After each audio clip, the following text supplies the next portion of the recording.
औज़ुबिल्लाहि मिनश्शैतानिर्रजीम बिस्मिल्लाहिर्रहमानिर्रहीम। अस्सलाम वालेकुम तमाम व्यूअर्स। आज की कहानी एक सच्ची कहानी है जो मेरी अपनी आंखों देखी हुई कहानी है।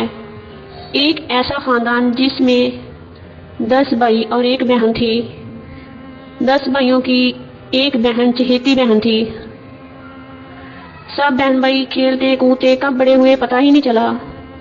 बड़े हुए सबकी शादियां हो गई। शादियों के बाद सबकी औलाद हो गई। बहन की भी औलाद हो गई। बहन के यहाँ एक बेटी 3 बेटे थे और सबसे बड़े भाई के पास एक बेटा और 3 बेटियां थी। बहन की शादी अपने भाइयों के घर के करीब ही हुई थी। सब बहन भाइयों की औलाद बड़ी होने लगी, बड़ी हो गई, जवान हो गई।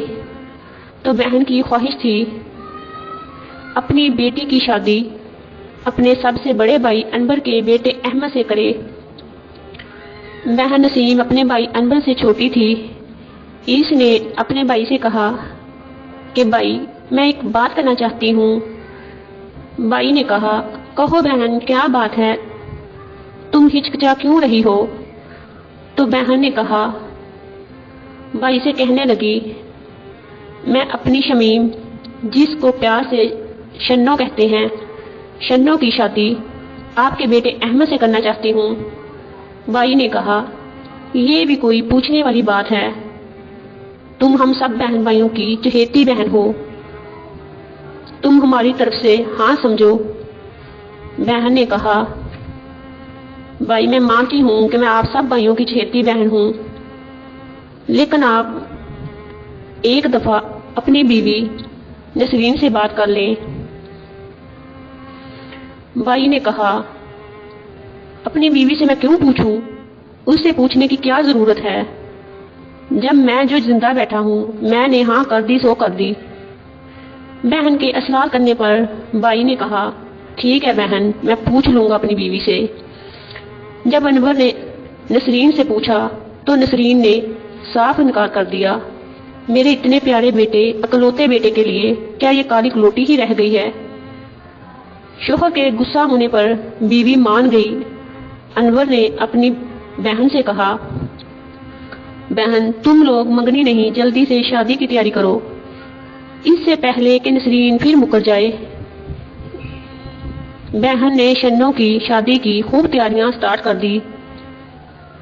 2 माह बाद शादी हो गई। लिहाजा शादी पे बहन ने अपने भाई को सोने की अंगूठी, भाभी को सोने के झुमके और दिमाग को सोने की अंगूठी और सोने की चेन शादी पे पहनाई। अपनी हैसियत से बढ़कर सब कुछ किया। जिंदगी हंसी खुशी गुजरने लगी। 1 साल शादी को गुजर चुका था। अल्लाह ने अभी इनकी नहीं सुनी। नसरीन बहू को बातें सुनाने लगी। 1 साल हो चुका, अभी तक दूर दूर तक कोई नामो निशान नहीं। शन्नो भी परेशान रहने लगी। शन्नो और शन्नो की माँ दुआ करने लगी, या परवरदिगार हमारी सुन ले। आखिरकार अल्लाह ने इन माँ बेटी की दुआ सुन ली और शन्नो अमीर से हो गई। अल्लाह ने अहमद की तरह का बहुत ही प्यारा बेटा दे दिया। तब तक शादी को 2 साल गुजर चुके थे, लेकिन शन्नो को क्या पता था कि बदकिस्मती एक बार फिर इनका दरवाजा खटखटा देगी। नसरीन बात बात पर अपनी बहू शन्नो से लड़ने लगी।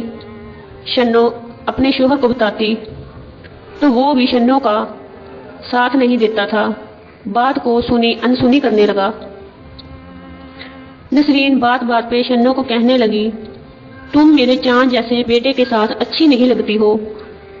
बाद में माँ बेटे के साथ मिलकर दोनों बातें करने लगे और शन्नो को कहने लगे, ये बेटा भी हमारा नहीं है। शन्नो ने अहमद से कहा, आप अपना और इस बच्चे का टेस्ट करवा लो, दूध का दूध पानी का पानी साबित हो जाएगा। लेकिन ये तो जैसे सब मिले हुए थे, कोई भी बात सुनने के लिए तैयार नहीं था। पहले जो मामू शन्नो के दम भरता था, اب وہ بھی شنو کی بات نہیں سن رہا تھا۔ شوہر تو پہلے ہی شنو کے ساتھ نہیں تھا۔ آخر کار بات طلاق تک جا پہنچی۔ طلاق ہو گئی۔ طلاق کے بعد عدت کے دن پورے ہوتے ہی شنو دوسری شادی کرنے کے لیے راضی ہو گئی۔ ہنسی خوشی سے دوسری شادی ہو گئی شنو کی۔ اب وہ اپنے گھر میں بہت خوش ہے۔ شنو کی شادی کو تقریباً 10 سال ہو چکے ہیں، اور احمد کو بھی اللہ پاک نے بہت ہی پیاری دلہن سے نوازا، لیکن بدقسمتی سے احمد کے ہاں آج تک کوئی بھی اولاد نہیں ہوئی ہے۔ احمد کو بیوی تو بہت پیاری مل گئی، لیکن اولاد جیسی نعمت سے محروم رہ گیا۔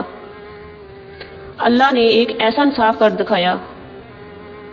اب احمد اور اس کی ماں نسرین کہتے ہیں، شنو ہمیں ہمارا بچہ واپس کر دو، لیکن شنو اس بات کو سننے کے لیے بھی تیار نہیں ہے، کیونکہ طلاق دیتے وقت احمد نے شنو کو یہ کہہ کر طلاق دی تھی اور بچے کو بھی لکھ دیا تھا کہ یہ میرا بیٹا نہیں ہے، یہ ناجائز اولاد ہے۔